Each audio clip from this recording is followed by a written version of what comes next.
வணக்கம் sir, welcome to TNPSC Tamil Nadu postal corner. நம்ம பார்த்தீங்கன்னா இந்த எல்டிசி பிஏஎஸ்ஏ எக்ஸாம் இந்த வருஷம் நடந்ததோட மேத்ஸ் கொஷின்ஸ் எல்லாம் பார்த்துருக்கோம், சால்வ்டு கொஷின்ஸ் எல்லாம் பார்த்துருக்கோம். அதோட கண்டினியூட்டி பார்த்தீங்கன்னா இந்த வீடியோவில் பார்க்கலாம். வாங்க வீடியோக்குள்ள பார்க்கலாம். கொஷின் பார்த்தீங்கன்னா the population of a town 2 years ago was 62,500. அதாவது 2 வருஷத்துக்கு முன்னாடி ஒரு டவுனோட மக்கள் தொகை, ஒரு கிராமத்தோட மக்கள் தொகை பார்த்தீங்கன்னா 62,500. ஓகேங்களா. Due to migration to cities, population decreases every year at the rate of 4% per annum. ஓகேங்களா. அதாவது சிட்டியாக மாறிட்டு வரதுனால அந்த கிராமம் வருஷத்துக்கு 4% வீதத்தில் பார்த்தீங்கன்னா அந்த மக்கள் தொகை குறைஞ்சிட்டு வருதுன்னு சொல்கிறாங்க. அப்படியே இருக்கும் பட்சத்தில் then what is the present population of the town? இப்போ மக்கள் தொகை எவ்வளோன்னு கேட்குறாங்க. அதாவது 2 வருஷத்துக்கு முன்னாடி 62,500 மக்கள் தொகை, வருஷத்துக்கு 4% வீதத்தில் அந்த மக்கள் தொகை குறைஞ்சிட்டு வருதுன்னா இப்போ இருக்கிற மக்கள் தொகை எவ்வளோன்னு சொல்லி கேட்குறாங்க. ஓகேங்களா. இந்த மக்கள் தொகை நம்ம பர்சன்டேஜ் இந்த கிளாஸ் உங்களுக்கு எல்லாத்துக்கும் நம்ம தெரியுங்க. அதாவது பார்த்தீங்கன்னா பர்சன்டேஜ்னு மொத்தம் நம்ம 4 ஃபார்முலா பார்த்தோம். ஓகேங்களா. மக்கள் தொகையை பொறுத்த வரைக்கும் 2 ஃபார்முலாங்க. P × 1 + R / 100 whole power n. ஓகேங்களா. இது மக்கள் தொகை. இது அடுத்து இன்னொரு ஃபார்முலா பார்த்தீங்கன்னா இதுவும் இருக்குது. P / 1 + R / 100 whole power n. ஓகேங்களா. இது 2 ஃபார்முலா இருக்குங்க.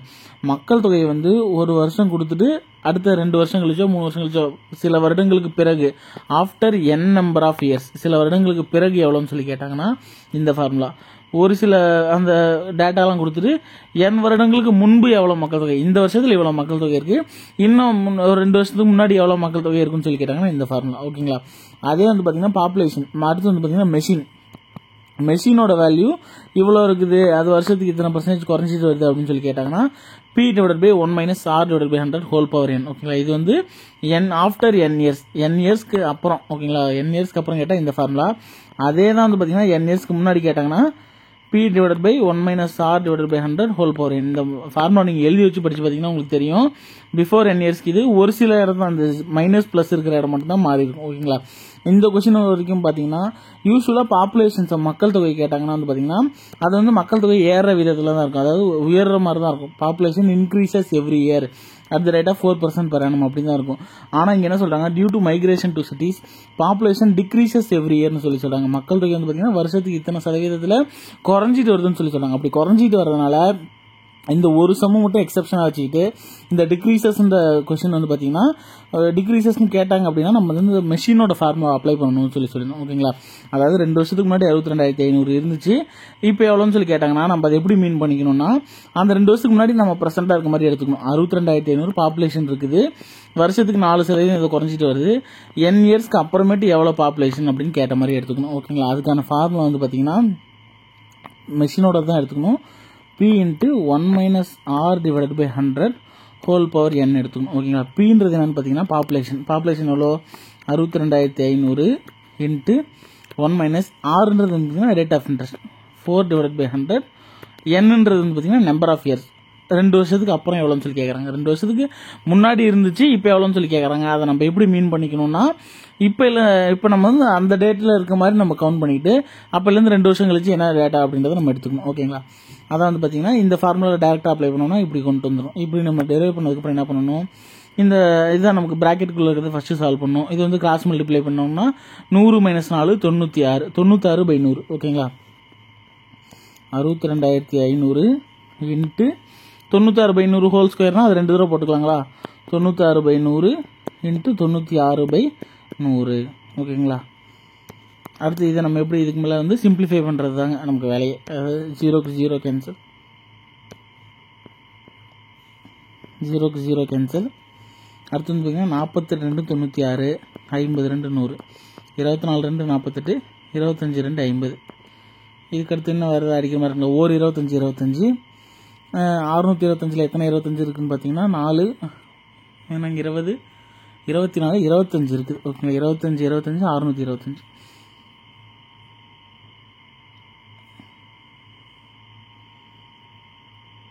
சாரிங்க, ஒரு நிமிஷம். ஓகே. 25 × 24 × 96 நமக்கு ஃபைனல் டேட்டா கிடைக்கும். 25 × 24 × 96 ஃபைனல் டேட்டா கிடைக்கும். ஓகேங்களா. இது நம்ம ஃபஸ்ட்டு 25 × 24 சால்வ் பண்ணோம்னா 4 5 0 மீது 2 4 2 8 2 10 2 10 0 மீது 1 2 2 4 1 5. ஓகேங்களா. 600. இப்போ ஃபைனலாக 600 × 96 நம்ம மல்டிப்ளை பண்ணணும். நம்ம ஆல்ரெடி சொன்னதாங்க, நம்ம வந்து எக்ஸாமுக்கு படிக்க ஆரம்பிச்சிட்டோம்னாலே மேத்ஸ் எப்பப்பெல்லாம் பார்க்குறீங்களோ அப்போலாம் multiplication division minimum 5 to 10 sum நீங்கள் சால்வ் பண்ணுங்கள். ஓகேங்களா? 6 6 36 0 0 9 54 இது நீங்கள் 0 0 6 4 3 7 57,600. அதாவது என்ன சொல்கிறாங்கன்னா, மக்கள் தொகை வந்து பார்த்தீங்கன்னா 2 வருஷத்துக்கு முன்னாடி 62,500 இருந்துச்சு. Decreases every year at the rate of 4% per annum. இப்போ வந்து ப்ரெசென்ட் பாப்புலேஷன் 57,600 தான் இருக்கும். ஓகேங்களா? 62,500 இருந்துச்சு, வருஷத்துக்கு 4% குறைஞ்சிட்டு வந்ததுனால இன்னைய தேதியில் 57,600 தான் ப்ரெசென்ட் பாப்புலேஷன் இருக்கும். இந்த ஃபார்முலா எப்படி அப்ளை பண்ணுறது கொஞ்சம் இன்னொரு தடவை பார்க்கணுன்னா கூட அந்த வீடியோ கொஞ்சம் ரீவைண்ட் பண்ணி பார்த்துருங்க. அடுத்து வந்து பார்த்தீங்கன்னா, if the cost price of 20 articles is equal to selling price of 16 articles. 20 பொருட்களோட வாங்கிய விலை வந்து பார்த்தீங்கன்னா 16 பொருட்களின் விற்ற விலைக்கு சமம். Then what is the percentage of profit? அதாவது என்ன சொல்கிறாங்கன்னா, 1 ரூபாய்க்கு ஒரு பொருள் வாங்குறாங்கன்னு வச்சுக்கோங்க. 20 பொருளை ஒரு பொருள் 1 ரூபாய் வீதம் வாங்குறாங்க. 20 பொருளை ஒரு பொருள் 1 ரூபாய் வீதம் வந்து 20 ரூபாய்க்கு வாங்கியிருக்காங்கன்னு வச்சுக்கோங்க. அந்த 20 ரூபாயை வந்து அவங்க என்ன பண்ணுறாங்க, 16 பொருளையே வந்து பார்த்தீங்கன்னா ஏதோ ஒரு ரேட்டுக்கு விற்று அந்த 20 ரூபாய்க்கு விற்றுட்டாங்கன்னு சொல்கிறாங்க. புரியுதுங்களா? 20 பொருளை 1 ரூபான்றது நம்மளா அசியூம் பண்ணிக்கிறோம். ஒரு பொருளை 1 ரூபான்னு அசியூம் பண்ணிட்டோம்னா 20 பொருளை வந்து பார்த்தீங்கன்னா 1 ரூபா மேலே 20 ரூபாய்க்கு வாங்கியிருக்கிறாங்க. ஆனால் அவங்க விற்கும்போது 16 பொருளையே ஏதோ ஒரு ரேட்டில் விற்றுட்டாங்க. ஓகேங்களா? அது எவ்வளோன்னு நமக்கு தெரியல. ஏதோ ஒரு ரேட்டில் விற்று 20 ரூபாய்க்கே விற்றுட்டாங்க. விச் மீன்ஸ் இந்த 16 பொருளையே வந்து பார்த்தீங்கன்னா இவங்க போட்ட காசு எடுத்துட்டாங்க. 16 பொருள் விற்றதுனாலேயே இவங்க போட்ட காசு எடுத்துட்டாங்க. மீதி இவங்க கீழே 4 பொருள் இருக்குங்களா, அதை தான் சொல்கிறாங்க. 16 பொருள் விற்றதுனால இவங்ககிட்ட 4 பொருள் ப்ராஃபிட்டாக இருக்குது. இந்த 16ல் 4ன்றது எத்தனை பர்சன்டேஜ்னு கண்டுபிடிச்சா போதும். 1 நாங்க 16, 1 4 2 நாங்க 8, மீதி 2 5 நாங்க 20. ஓகேங்களா? பர்சன்டேஜ் ஆஃப் ப்ராஃபிட் வந்து பார்த்தீங்கன்னா 25% லாப சதவீதம். ஓகேங்களா? அடுத்த கொஸ்டின் வந்து பார்த்தீங்கன்னா, a shopkeeper purchased 200 bulbs for 20 rupees each. அதாவது ஒரு கடைக்காரர் வந்து பார்த்தீங்கன்னா ஒரு 20 ரூபாய் மேலே 200 பல்பு வாங்குறாரு. 20 ரூபாய் ஒரு பல்பு 20 ரூபாய் வீதம் 200 பல்பு வாங்குறாரு. However 5 bulbs were fused and had to be thrown away. 5 bulb வந்து ஃபியூஸ் பண்ணதுனால தூக்கி போட்டுட்டாங்கன்னு சொல்கிறாங்க. The remaining were sold at ₹24 each. மீதி இருக்கிற பல்பு வந்து பார்த்தீங்கன்னா ஒரு பல்பு 24 ரூபான்ற விதத்தில் சேல் பண்ணுறாங்க. What is the percentage of gain or loss? அதாவது வந்து பார்த்தீங்கன்னா என்ன சொல்கிறாங்கன்னா, ஒரு ஷாப்கீப்பர் வந்து பார்த்தீங்கன்னா 200 பல்பு, ஒரு பல்பு 20 ரூபா வாங்கினாருன்னா 200 பல்போட ரேட் எவ்வளோ? 4000 ரூபா. ஓகேங்களா? 4000 ரூபா. ஒரு பல்பு 20 ரூபானா 10 பல்பு 200 ரூபாயாக இருக்கும், 100 பல்பு 2000 ரூபாயாக இருக்கும், 200 பல்பு 4000 ரூபாய்க்கு வாங்கியிருக்காரு. ஓகேங்களா? 4000 ரூபாய்க்கு வாங்கியிருக்காரு. 5 பல்பு தூக்கி போட்டாருன்னா அவர்கிட்ட மீதி எத்தனை பல்பு இருக்கும்? 195 பல்பு இருக்கும். ஓகேங்களா? அந்த 195 பல்பு எவ்வளோ விற்றுருக்கிறாரு? 24 ரூபாய்க்கு விற்றுருக்கிறாரு. அப்படி இந்த 195 பல்பு 24 ரூபாய்க்கு விற்றா அவருக்கு எவ்வளோ வந்துருக்குன்னு பார்த்தீங்கன்னா 087 093 4680 ரூபா. ஓகேங்களா? 4000 ரூபாய்க்கு வந்து பார்த்தீங்கன்னா பல்பை வாங்கி 4680 ரூபாய்க்கு விற்றுருக்காரு. 4000 ரூபாய்க்கு 200 பல்பு வாங்கியிருக்கிறாரு. 5 பல்பு வேஸ்ட் ஆகிட்டதுனால மீதி இருக்க 195 பல்பை வந்து 4680 ரூபாய்க்கு விற்றுட்டார். ஓகேங்களா? இப்போ வந்து இவருக்கு இந்த டிரான்சாக்ஷன் மூலிமா அவருக்கு வருமானம் வந்தது லாபமாக நஷ்டமானு கேட்குறாங்க. கண்டிப்பாக லாபம்னு தெரிஞ்சிச்சு. 4000 ரூபாய்க்கு வாங்கியிருக்கிறாரு, 4680 ரூபாய்க்கு விற்றுட்டாரு. இப்போ அதோட லாப சதவீதம் கேட்டாங்கன்னா 4000த்தில் 4000க்கு வாங்கி 4680க்கு தானே விற்றாரு. அந்த 680 தான் அவருக்கு லாபம். 4000 ரூபாயில் 680 ரூபான்றது எத்தனை பர்சன்டேஜ்? ஓகேங்களா? நம்ம ஆல்ரெடி சொல்லியிருக்கோம். இந்த கொஸ்டின் எழுதும்போதே நம்ம இந்த ஸ்டெப்பு கொண்டு வந்துருக்கோம். 3 0 அடிச்சிருக்கோம். 1 0 3 0 அடிச்சிட்டோம். 1 நாங்க மீதி 2 7 நாங்க 28. அப்போ வந்து பார்த்தீங்கன்னா கெயின் தான் அவருக்கு 17% கெயின். ஓகேங்களா? 17% லாபம் அவருக்கு இந்த டிரான்சாக்ஷன் மூலிமா. ஓகேங்களா? அடுத்த கொஸ்டின் வந்து பார்த்தீங்கன்னா, speed of a bus is 45 km/h when stoppages are excluded. அதாவது பார்த்தீங்கன்னா ஒரு பஸ்ஸோட ஸ்பீடு வந்து பார்த்தீங்கன்னா 45 km/h எப்போ ஸ்டாப்பேஜஸ் ஆர் எக்ஸ்க்ளூடட், அதாவது அந்த பஸ்ஸோட நிறுத்தங்கள், ஸ்டாப்பில் நிறுத்துறாங்க இல்லைங்களா, அதெல்லாம் கவுண்ட் பண்ணாமல் அதோட பஸ்ஸோட ஸ்பீடு வந்து 45 km/h வேகத்தில் போகுதுன்னு சொல்கிறாங்க. அதாவது யூஸ்வலாக ஒரு பஸ் இருக்குதுன்னா அந்த பஸ்ஸோட ஸ்பீடு வந்து பார்த்தீங்கன்னா 45 km/h வேகத்தில் போய்கிட்டு இருக்குது. ஆனால் இன்க்ளூடிங் ஸ்டாப்பேஜஸ், ஒருவேளை அவங்க பஸ் நிறுத்ததெல்லாம் ஸ்டாப் பண்ணாங்கன்னா the average speed of the bus is 36 km/h. அதாவது இந்த நிறுத்தம்லாம் நின்று போகுதுங்களா, ஒவ்வொரு இடத்துலையும் நிறுத்தி போகும்போது அந்த பஸ் வந்து 36 km/h வேகத்தில் தான் போகிற மாதிரி ஆகுது. ஓகேங்களா. For how many minutes does the bus stop per hour if stoppages R included. அதாவது பார்த்தீங்கன்னா அந்த மாதிரி பேருந்து நிறுத்ததெல்லாம் நம்ம கவுண்ட் பண்ணிக்கிட்டோம்னா 1 மணி நேரத்தில் வந்து பார்த்தீங்கன்னா அந்த பஸ்ஸு 1 மணி நேரத்துலன்னு கேட்கல, டோட்டலாக அந்த பஸ் வந்து பார்த்தீங்கன்னா எவ்வளோ நேரம் நிற்கிது அப்படின்னு சொல்லி கேட்குறாங்க. அதாவது இன்னொரு இடத்துல சொல்ல பாருங்க, ஒரு பஸ் இருக்குது, அந்த பஸ்ஸோட ஸ்டாப்பேஜஸ் பேருந்து நிறுத்தங்கள்லாம் கவுண்ட் பண்ணாமல் போனால் அந்த பேருந்து வந்து பார்த்தீங்கன்னா 1 மணி நேரத்துக்கு 45 கிலோமீட்டர் வேகத்தில் போகுது. ஆனால் பேருந்து நிறுத்தத்தெல்லாம் கணக்கு வைக்கும்போது அந்த பேருந்து 36 கிலோமீட்டர் பர் ஹவர் வேகத்தில் தான் போகிற மாதிரி ஆகுது. ஓகேங்களா. ஏன்னா அந்த மீதி இருக்க 9 கிலோமீட்டர் பர் ஹவர் வேகத்தில் என்ன ஆகுதுன்னா நடுவுலாம் பஸ் நின்று போகுது இல்லைங்களா. அதாவது இன்னும் சிம்பிளாக சொல்லணும்னா ஒரு பஸ் இருக்குங்க, அந்த பஸ் டிரைவர் வந்து பார்த்தீங்கன்னா 45 கிலோமீட்டர் பர் ஹவர் வேகத்தில் ஓட்டுறாரு. ஆனாலுமே பார்த்தீங்கன்னா 1 மணி நேரத்தில் அவர் 36 கிலோமீட்டர் தான் போயிருக்கிறாரு. எதனாலன்னு கேட்டிங்கன்னா அந்த 9 கிலோமீட்டர் அவர் அந்த 9 கிலோமீட்டர் போகிற தூரத்தில் தான் வந்து பார்த்தீங்கன்னா பஸ் எல்லாம் நின்று போகுது. ஓகேங்களா. நல்லா பார்த்துங்க, டிரைவர் என்னமோ 45 கிலோமீட்டர் வேகத்தில் தான் ஓட்டுறாரு, ஆனாலும் 1 மணி நேரம் கழிச்சு பஸ் வந்து பார்த்தீங்கன்னா 36 கிலோமீட்டர் தான் போயிருக்குது. எதனாலன்னு கேட்டிங்கன்னா பஸ் நின்று போகுது. அந்த நின்ன நேரம் எவ்வளோன்னு சொல்லி கேட்குறாங்க. இந்த இது வந்து இப்போ எப்படி நம்ம சால்வ் பண்ணாலும் பார்த்தீங்கன்னா ஃபர்ஸ்ட் இந்த 45 கிலோமீட்டர் பர் ஹவர் வேகத்தை வந்து நம்ம மினிட்ஸ் பர் செகண்டுக்கு மாற்றிருக்கோம். எதுக்காக மாற்ற போகிறோம்னு பார்த்தீங்கன்னா எவ்வளோ நேரம் நின்றுச்சுன்னு தெரியறதுக்கு நமக்கு மினிட்ஸில் தான் தெரியுது. அதனால் இது வந்து ஃபஸ்ட்டு மினிட்ஸ்க்கு மாற்றணும். 45 எதனால் மாற்றணுன்றது இன்னும் உங்களுக்கு சால்வ் பண்ண கொஞ்சம் புரியுங்க, பார்த்துங்க. அதாவது 1 கிலோமீட்டர் பர் ஹவர்ன்றதை வந்து நம்ம அந்த டிஸ்டன்ஸ் டைம் அண்ட் டிஸ்டன்ஸில் வந்து பார்த்தோங்க. இது வந்து minutes per second metre per செகண்டுக்கு எப்படி மாற்றணும்னு வந்து பார்த்தீங்கன்னா 5/18 metre per second. 1 kilometre per hour வேகத்தை வந்து பார்த்தீங்கன்னா 5/18 மீட்டர் பர் செகண்டால் நம்ம பெருக்கிட்டோமா அது வந்து மீட்டர் பர் செகண்டாக மாறிடும். ஓகேங்களா. அதே 1 மீட்டர் பர் செகண்டை பொறுத்த வரைக்கும் வந்து பார்த்தீங்கன்னா 18/5 கிலோமீட்டர் பர் ஹவர். அது நான் எதுக்கு எப்படி சொல்கிறேன்னு வந்து பார்த்தீங்கன்னா இப்போ 45 கிலோமீட்டர் பர் ஹவர் வேகம் இருக்குதுன்னா அது வந்து பார்த்தீங்கன்னா நம்ம 45 × 18 5/18. ஓகேங்களா. இப்படி போட்டோம்னா இது கிலோமீட்டர் பர் செகண்ட் ஆகிடும். ஓகேங்களா. இப்போ இதோட வேல்யூ மீட்டர் பர் செகண்ட் ஆகிடும். இதை நம்ம சால்வ் பண்ணணும்னு வச்சு 1 18 18 2 18 36 புள்ளி வச்சு 0 4 5 2.5 × 5. ஓகேங்களா. 2.5 × 5 போட்டோம்னா 12.5. ஓகேங்களா. அதாவது இந்த 45 கிலோமீட்டர் பர் ஹவர்ன்றோட டைரக்ட் மீனிங் என்னன்னு வந்து பார்த்தீங்கன்னா 45 கிலோமீட்டர் பர் ஹவர்னு சொன்னாலும் ஒன்று தான், அல்லது 12.5 மீட்டர் பர் செகண்ட்னு சொன்னாலும் ஒன்று தான். ஓகேங்களா. 12.5 மீட்டர் பர் செகண்ட். இப்படி 12.5 மீட்டர் பர் செகண்ட் ஒரு செகண்டுக்கு அந்த பஸ் வந்து 12.5 மீட்டர் வேகத்தில் போகுது. அப்படி போகிற பஸ் வந்து பார்த்தீங்கன்னா 1 நிமிஷத்துக்கு எவ்வளோ நேரம் போகும்னா இன்ட்டு 60ஆல் பெருக்கிட்டோம்னா போதும். ஏன்னா 1 நிமிஷத்துக்கு 60 செகண்ட் இருக்கு இல்லைங்களா. இன்ட்டு 60ஆல் பெருக்கிட்டோம்னா 0 0 0 0 5 7 750 ஓகேங்களா. இந்த பஸ் வந்து பார்த்தீங்கன்னா 1 நிமிஷத்துக்கு 750 மீட்டர் போகுதுங்க. அப்படி 750 மீட்டர் போகிற பஸ் வந்து பார்த்தீங்கன்னா எவ்வளோ தூரம் போகல, 45 கிலோமீட்டர் போக வேண்டிய பஸ்ஸு, அந்த டிரைவர் 45 கிலோமீட்டர் வேகத்தில் ஓட்டினாலுமே 45 கிலோமீட்டர் போயிருக்க வேண்டிய பஸ்ஸு 36 கிலோமீட்டர் தான் போயிருக்குது. அதாவது 9 கிலோமீட்டர் போக வேண்டிய தூரம் தான் வந்து பார்த்தீங்கன்னா பஸ்ஸில் நின்றுட்டாங்க. 9 கிலோமீட்டர் அவங்க பஸ்ஸு நிற்காமல் இருந்திருந்தா அந்த 9 கிலோமீட்டர் தூரமும் அந்த பஸ்ஸு போயிருக்குன்னு அர்த்தம். அந்த 9 கிலோமீட்டர் தூரம் பஸ்ஸு போகாமல் நின்றுச்சு. அந்த 9 கிலோமீட்டர் தூரம் வந்து பார்த்தீங்கன்னா எவ்வளோ நேரம் நின்றுருக்குன்னு தெரிஞ்சுக்கிறோம். பஸ் வந்து பார்த்தீங்கன்னா 45 கிலோமீட்டர் பர் ஹவரில் போகுது. அதை இன்னும் நம்ம சிம்பிளிஃபை பண்ணி என்ன பண்ணியிருக்கோம், 750 மீட்டர் பர் மினிட். 1 நிமிஷத்துக்கு 750 மீட்டர் போகுது. இப்போ 9 கிலோமீட்டர் போயிருக்கிறதுக்கு எவ்வளோ நேரம் ஆயிருக்கும், 1 நிமிஷத்துக்கு 750 மீட்டர் போயிருந்துச்சுன்னா 10 நிமிஷத்துக்கு 7.5 கிலோமீட்டர் போயிருக்கும். அடுத்த 2 நிமிஷத்துக்கு 1.5 கிலோமீட்டர், டோட்டலாக 12 நிமிஷத்தில் 9 கிலோமீட்டர் போயிருக்கும். அந்த 12 நிமிஷத்தில் போயிருக்க வேண்டிய 9 கிலோமீட்டர் தான் வந்து பார்த்தீங்கன்னா பஸ்ஸு நின்றுருக்கணும். ஓகேங்களா.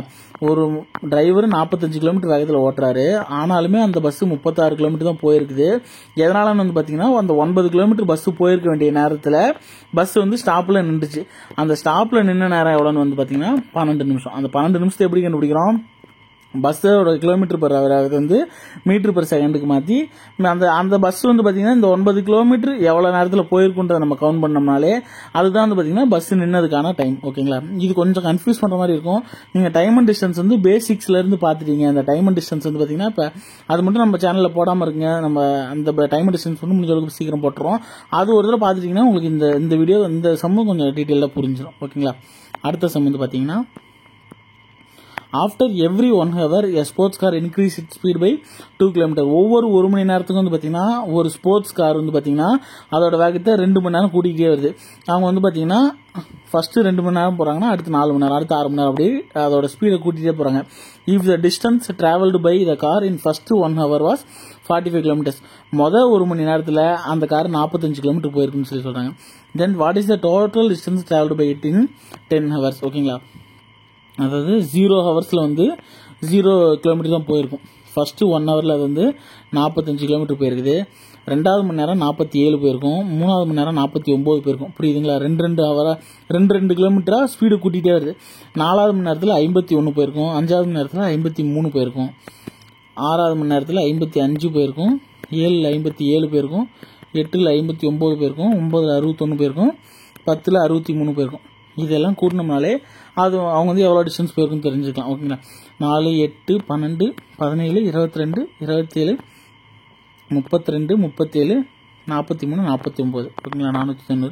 12, 21, 22, 25, 30, 37, 46, 47, 50 சேர்த்துக்கிட்டிங்கன்னா எவ்வளோ வருது? 540 கிலோமீட்டர் அந்த பஸ் வந்து பார்த்தீங்கன்னா அந்த கார் வந்து போயிருக்கும். ஓகேங்களா, 540 கிலோமீட்டர் எப்படி போட்டோன்னு பார்த்துக்குங்க. ஃபர்ஸ்ட் 1 மணி நேரத்துக்கு 45 கிலோமீட்டர் போயிருக்குன்னா அடுத்த மணி நேரத்துக்கு 2 கிலோமீட்டர் ஸ்பீடு இன்க்ரீஸ் பண்ணால் 47.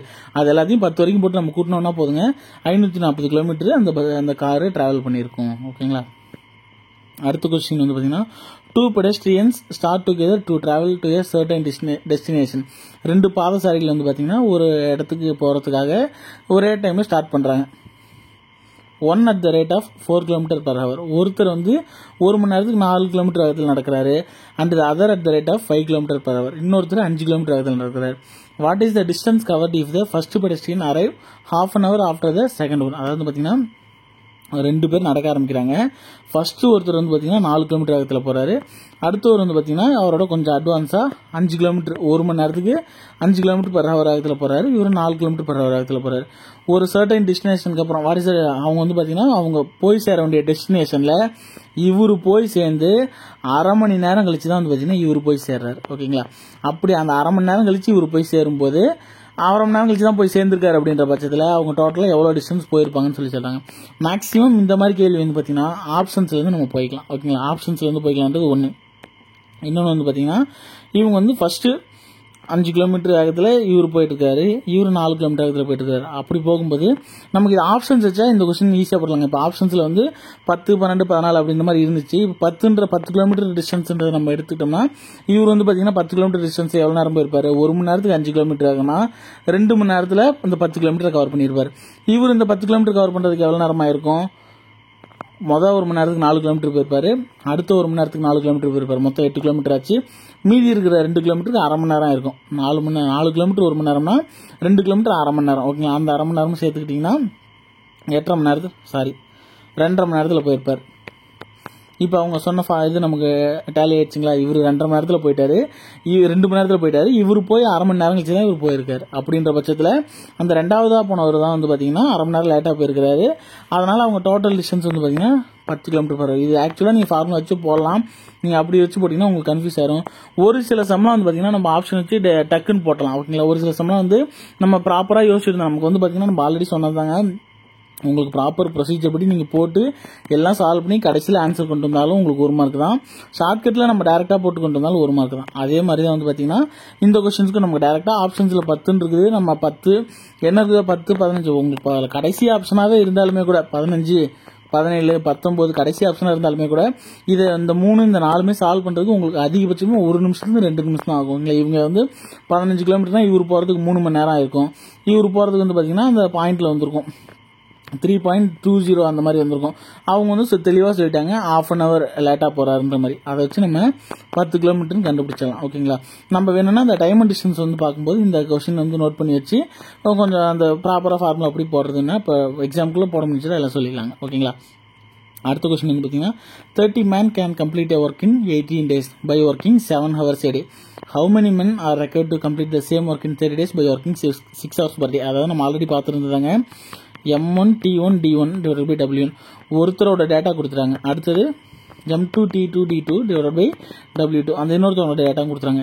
Mன்றது வந்து பார்த்தீங்கன்னா 30 பேர் ஒரு வேலையை ஒரு வேலையை 18 நாள் 7 மணி நேரம் செஞ்சு முடிக்கிறாங்கன்ற பட்சத்தில் எத்தனை பேர் அதே வேலையை 30 நாள் செஞ்சு 6 மணி நேரம் வேலை செஞ்சு 30 நாளில் முடிப்பாங்கன்னு சொல்லி கேட்குறாங்க. ஓகேங்களா.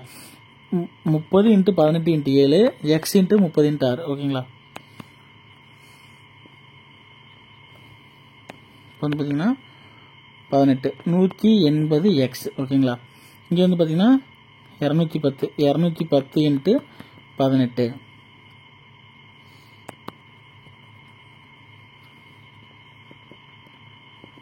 இது நம்ம இன்னும் சால்வ் பண்ணணுன்ற பட்சத்தில் என்ன பண்ணியிருக்கோம், இந்த எக்ஸு இந்த 180 வந்து பார்த்தீங்கன்னா இங்கே வந்துடுது. 180 இங்கே வந்துருச்சுன்னா ஒரு 18 18 10 18 180 ஒரு 10 10 21 10 280. அப்போ எக்ஸுன்ற வேல்யூ வந்து பார்த்தீங்கன்னா 21.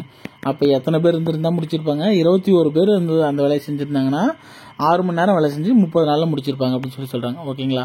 நல்லா பார்த்துங்க, அந்த M1T1 ஃபார்முலா தான் போடணும் இந்த கொஸ்டினுக்கு. அடுத்த கொஸ்டினுக்கு நம்ம அதே ஃபார்முலா யூட்டிலைஸ் பண்ணலாம். A water tank can be filled in 7 hours by 5 equal sized pumps working together. How much time will 7 such pumps take to fill it up? ஒரு பம்ப், ஒரு வாட்டர் டேங்க் வந்து பார்த்தீங்கன்னா 5 ஈக்குவல் சைஸ் இருக்க பம்புனால 7 மணி நேரம் அந்த pump ஓட விட்டோம்னா அந்த டேங்க் ஃபில் ஆகிடுது. அதே வந்து பார்த்தீங்கன்னா அது மாதிரி 7 பம்பு எவ்வளோ நேரம் எடுத்துக்கும் அப்படின்னு சொல்லி கேட்குறாங்க. அதாவது பார்த்தீங்கன்னா 5 பம்பு 7 மணி நேரம் வேலை செஞ்சு ஒரு டேங்கை ஃபில் பண்ணுதுன்னா 7 பம்பு எவ்வளோ நேரம் வேலை செஞ்சு அந்த பம்பை ஃபில் பண்ணணும்னு சொல்லி கேட்குறாங்க அந்த டேங்கை. ஓகேங்களா. எக்ஸ் அங்கேயே வச்சுக்கிறோம். 7 இங்கே வந்துச்சுன்னா 7க்கு 7 கேன்சல் ஆகிடும். இந்த 7 தான் இருந்துச்சு. அப்போ x = 5. ஓகேங்களா. இதெல்லாம் நம்ம டேரெக்டாக 5 நிமிஷத்துல 5 செகண்ட்லேயே நம்ம கொஸ்டின் பார்த்தோன்னே ஆன்சர் சொல்லிக்கலாம். 7 மணி நேரம் ஓடி 5 பம்பு ஒரு டேங்கை ஃபில் பண்ணுதுன்னா 7 பம்பு எத்தனை மணி நேரம் ஓடி அந்த டேங்கை ஃபில் பண்ணுது. இந்த 7 வந்து இங்கே வந்துடுது. 7க்கு 7 கேன்சல், மீதி 5 ஆன்சர். ஓகேங்களா. அப்படின்னா 5 மணி நேரம் ஓடி இருக்குன்றது ஆன்சர். ஓகேங்களா. அவ்வளோதாங்க. நம்ம இந்த பிஏ கொஸ்டினில் இருக்கிற எல்லா மேத்ஸும் பார்த்துட்டோம். அடுத்தது கொஞ்சம் பார்த்துட்டே இருங்க. எக்ஸாம் நாளைக்கு ஒரு நாள் தாங்க இருக்குது. நாளைக்கு சாட்டர்டேலாம் அந்தளவுக்கு படிக்கிறதுக்கு டைம் இருக்காது. கொஞ்சம் நல்லா படிங்க. All the best.